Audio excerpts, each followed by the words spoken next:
Over the last 20 years or so, we've treated the Amani Trolls as an afterthought in the World of Warcraft. To most of us, Zul'Aman is just an old legacy raid in a quiet corner of Azeroth. But the Amani aren't just an old enemy. They are also the victims of a 7,000-year-long home invasion, making them perhaps the most misunderstood and disrespected troll tribe in Warcraft history. From the moment the High Elves built their kingdom on top of their territory, to the firestorms that incinerated the troll armies, the Amani have lost everything, over and over again. But with the Midnight expansion launching, the Amani Trolls are back. In this video, we are going over the entire lore and the history behind the Amani Trolls, all the way up until where the Midnight storyline starts. So there's no spoilers in this video, just the brutal, official backstory of an empire that refuses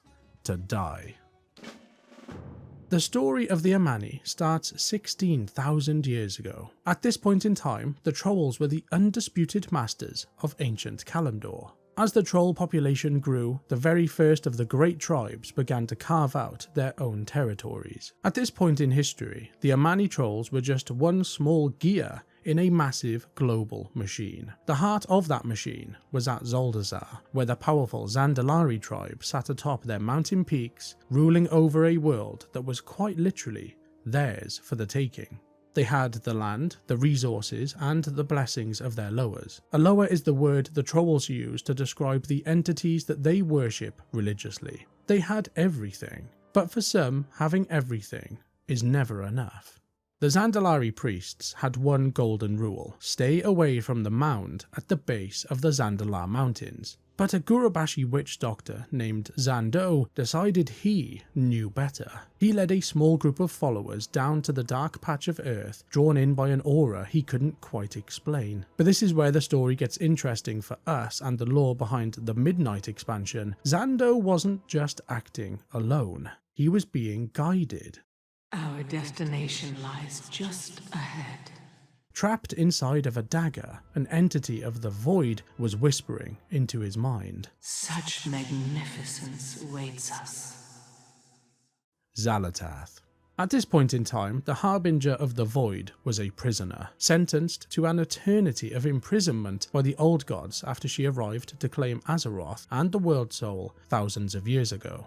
Under her guidance, Zando performed blood rituals at this mysterious place, hoping eternal greatness would come as a result of it. But what actually happened was bad. It was a trap, and the Trolls had just disturbed the body of a slumbering Kathraxi general, an agent of the ancient Black Empire known as Kithix. This creature had been rotting in hibernation since being wounded by the Keeper many years ago. When Kithix finally opened its eyes, it was possessed by a single cold purpose: wiping the troll race from the face of Azeroth. Kithix reached out into the deep crust of Azeroth itself and called home the Aqir, the insectoid slaves of the old gods who had been hiding underground for millennia. While Kithix gathered his strength on the surface, this Aqir empire began to boil underground, waiting for the command to swarm the trolls.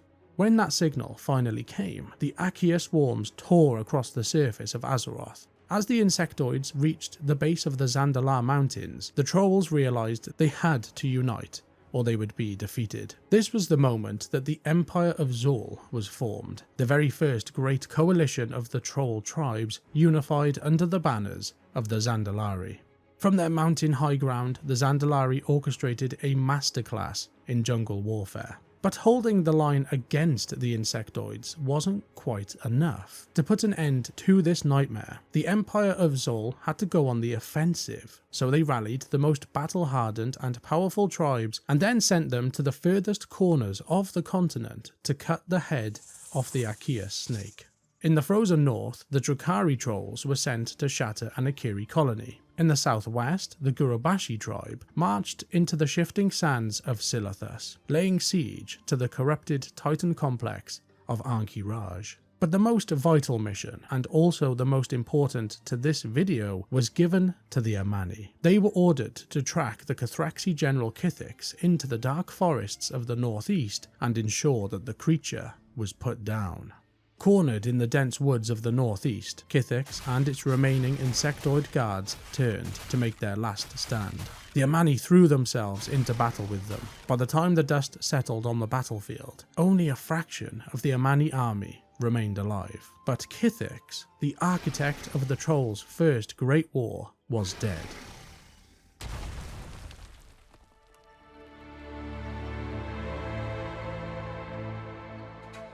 The Amani had just secured their very first major war victory.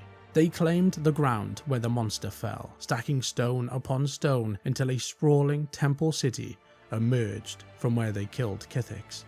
They called this place Zul'Aman. Without the Kathraxi general to lead them, the once unstoppable Aqir swarms fled back into the cracks and the subterranean depths of the world. For the Amani, the next few thousand years were a golden age of quiet isolation. The great empire of Zul began to drift apart as the tribes became the kings of their own corners. Now, I know that you know that I also know that we all know the story of the War of the Ancients.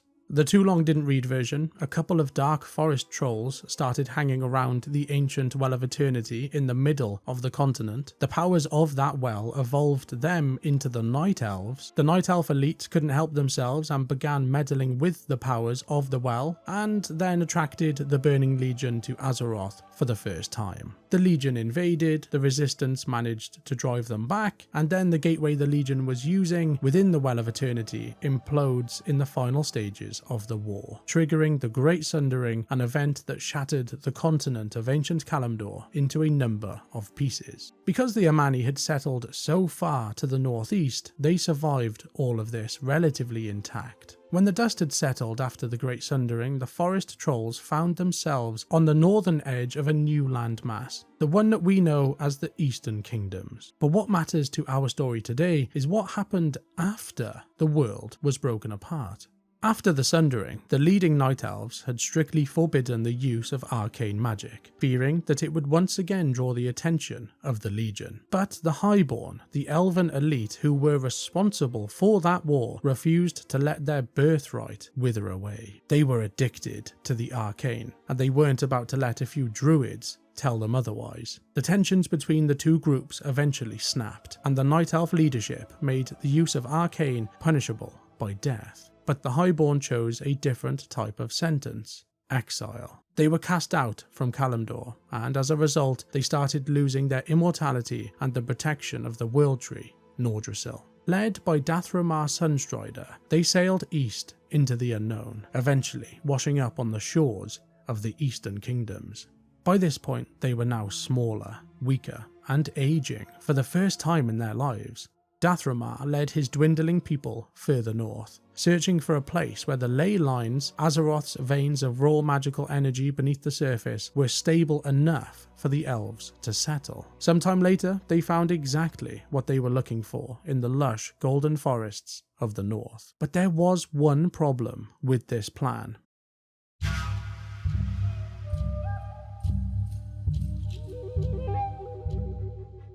These woods weren't empty.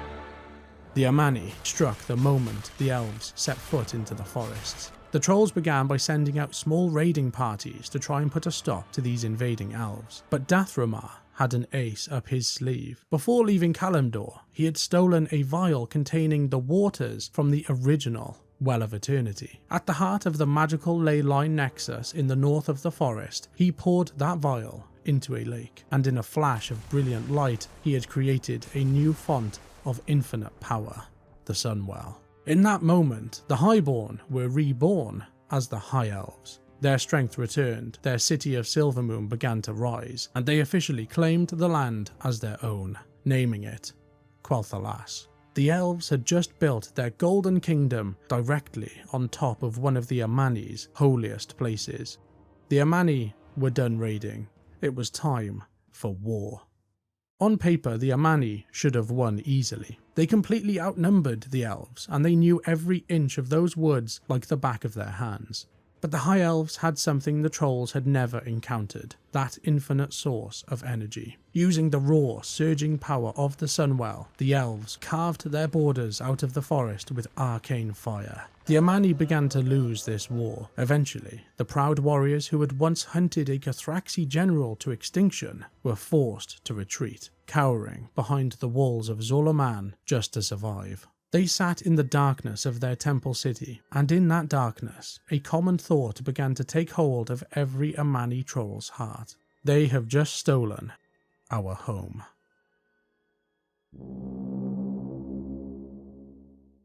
For the next 4,000 years, the Amani just about managed to survive. Without a common enemy to strike, the Amani began to turn on each other.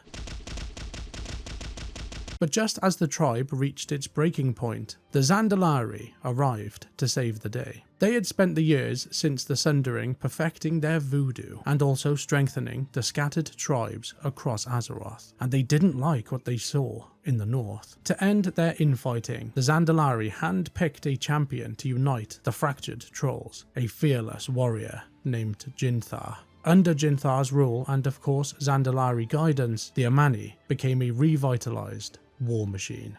They began testing the elven borders again, slowly poking at the perimeter of Quel'Thalas with surgical skirmishes. Then, when the time was right, the forest began to scream.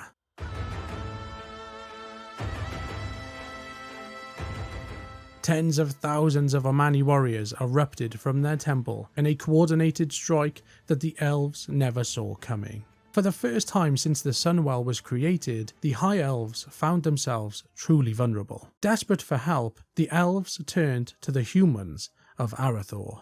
Anastarian sent his ambassadors south to the highland city of Strom for a meeting at the court of King Thoradin. The elven message was simple: if we fall today, you are next.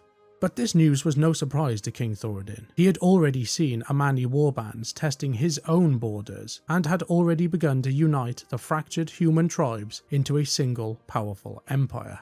If the humans were to fight alongside the elves against the trolls, the elves would need to repay their debt by teaching 100 humans the ways of their magic. While these 100 began their training, Thoradin played a dangerous game of cat and mouse with the trolls for a number of weeks, eventually creating a trap that would lure the Amani away from their forests and into the open. The Amani fell for it and chased the humans to the fortress of Alterac. But as the trolls prepared for the seemingly final assault, the sky was set on fire. The 100 had finished their training. The human and elven mages combined their strength, summoning a firestorm so intense it lit the entire battlefield on fire. Jinthar, the leader of the Amani, was among the first to be reduced to ash. In a single afternoon, 4,000 years of planning and Zandalari investment vanished in a burst of enchanted flame. The surviving trolls, broken and now leaderless, fled back to the safety of Zul'Aman. The Amani had been defeated for a second time, once again left to rot behind the walls of their city. For the next 3,000 years, the Amani just stayed put. After what happened at Alterac, their fire for war, excuse the pun, had gone out. But that changed when a new face showed up at the gates. The Orcish horde had arrived on Azeroth. By the time the second war rolled around, the Amani were now leaderless. Their warlord at this point in time was a powerful troll, Zul'jin. To break the fourth wall for a second here, I am using this Amani peon model to represent Zul'jin at this moment. It's not perfect, I know, but you'll see why I've done it in a minute. He had been captured by a human raiding party and had vanished into the southern mountains, and it was actually Orcish scouts who found him, locked in a cage at Durnhold Keep. Leader of the Orcish horde, Orgrim Doomhammer, personally led a strike force to break the troll warlord out. But even after being rescued, Zul'jin wasn't sold on the horde. It was only when Doomhammer made a specific promise that the deal between the trolls and the orcs was sealed. If the Amani joined the horde, they would help the trolls wipe Quel'Thalas off the map. Zul'jin was in. The trolls led the orcish horde through a secret mountain passage in the hinterlands, acting as their guides into the north. By the time they reached the borders of Quel'Thalas, thousands of Amani were pouring out of the trees, ready to finally take back their rightful home. The elves tried to hide behind their runestones of Bandonorial, which did actually manage to choke out the trolls' magic for a while. But the orc warlock, Gul'dan, tore the stones down, and the horde flooded into the woods. They were burning settlements and closing in on Silvermoon itself. But Doomhammer eventually realised the siege on Silvermoon was taking too long. He wanted the human capital of Lordaeron, so the Horde abandoned their campaign in Quel'Thalas and turned to march south. But Zul'jin, on the other hand, refused to abandon this campaign. He stayed at the gates of Silvermoon, determined to finish the job. But without the full weight of the Orcish Horde behind them, the tide had turned. King Anasterion led a massive counterattack, and for the third time in history, the Amani were defeated. The Amani retreated back to Zul'Aman again. In the chaos of the retreat, Zul'jin found himself cornered. The elves captured him, put him in chains, and then brutally beat him. It looked like the warlord's end had finally come. But Zul'jin wasn't interested in being a trophy kill for the elves. Using a discarded spearhead, he did something pretty metal. He hacked off his own arm to release him from the shackles. As he dragged himself back to the safety of the trees, he denounced the Horde for abandoning them at the gates of Silvermoon, and he turned his back on the world, nursing a hatred for the elves that had now expanded to include the allies who had left them to die. I'm not joking when I say this. About 15 years later, the Amani were ready to go again. When the Third War arrived, it brought a nightmare with it: Arthas Menethil and the Scourge. As the undead armies marched north to tear Quel'Thalas apart, the Amani, of course, didn't reach out to help their neighbours. Instead, they watched the Scourging of Quel'Thalas with a smile on their faces. Attempting to kick the elves whilst they were down, the trolls began raiding elven settlements in Eversong Forest while the high elves were distracted by the Scourge. For a moment, this actually worked. The elves were so broken that the Amani managed to reclaim huge chunks of the forest. The two forces then spent the next 5 years locked in this exhausting cycle of petty skirmishes. While the world's attention shifted to the Dark Portal and the ongoing war against Illidan Stormrage in Outland, the High Elves, now going by the name the Blood Elves, were being spread thin. Some had followed their prince Kael'thas Sunstrider into the stars. Others had joined the Horde to prove their worth on the front lines in Outland, and the Rangers left behind were barely holding the line against the lingering Scourge. For the Amani, this was the perfect moment to finally finish a war that had started 7,000 years ago. News of the Blood Elves' new allegiance to the Horde soon reached the depths of Zul'Aman. The very monsters who had stolen their land had now officially joined the Horde. For Zul'jin, this was the straw that broke the camel's back. He had lost an arm and an eye in an unwinnable war because of that Horde.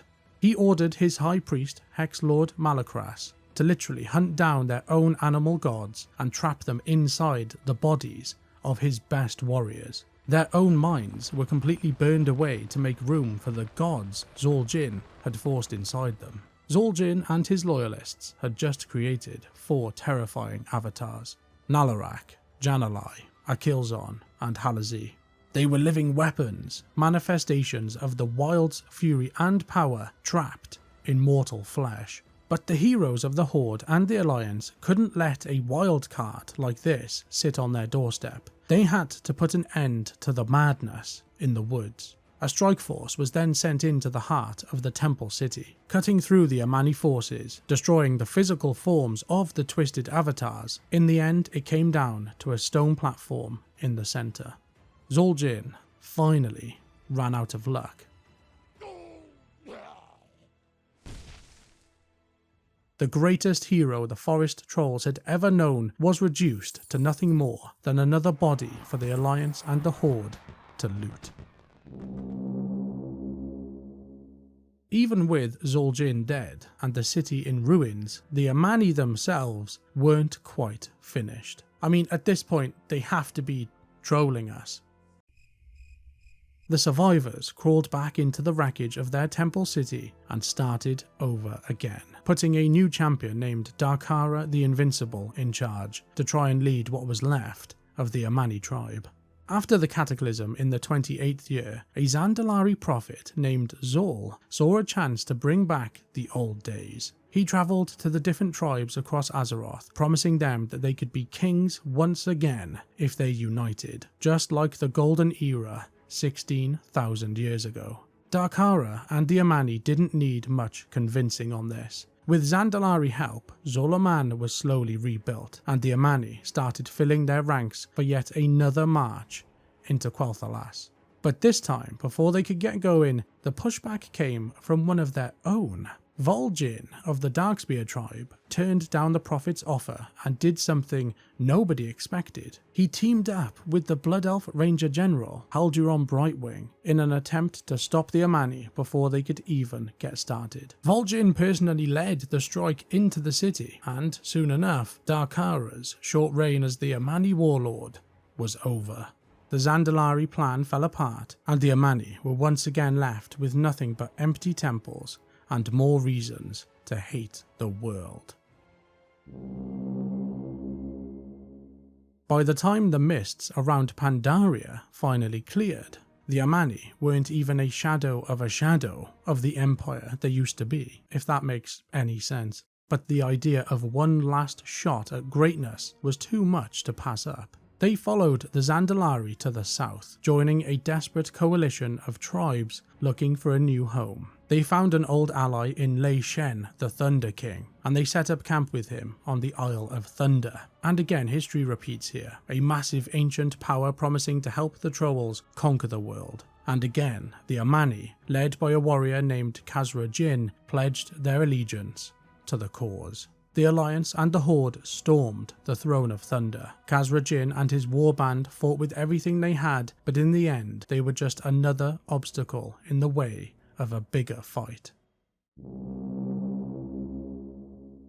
The story of the Amani is one of the most stubbornly persistent tales in all of Azeroth's history. We've watched them fall over and over again, defeated by elven magic, human numbers, and even the betrayal of their own kind. By any logical standard, a tribe that has faced that many consecutive disasters should have faded into the background of history long ago. But that is the core of who the Amani are. They are obviously unbreakable. With a new generation of leaders emerging and the void threatening the very foundation of the Sunwell and Zul'Aman, the Amani are no longer just watching from the sidelines. If you enjoyed this video about the Amani's relentless story, you can check out some more essential Midnight backstory lore by clicking this video here. If you watch this one next, you'll be able to fully understand what's at stake in the Midnight expansion.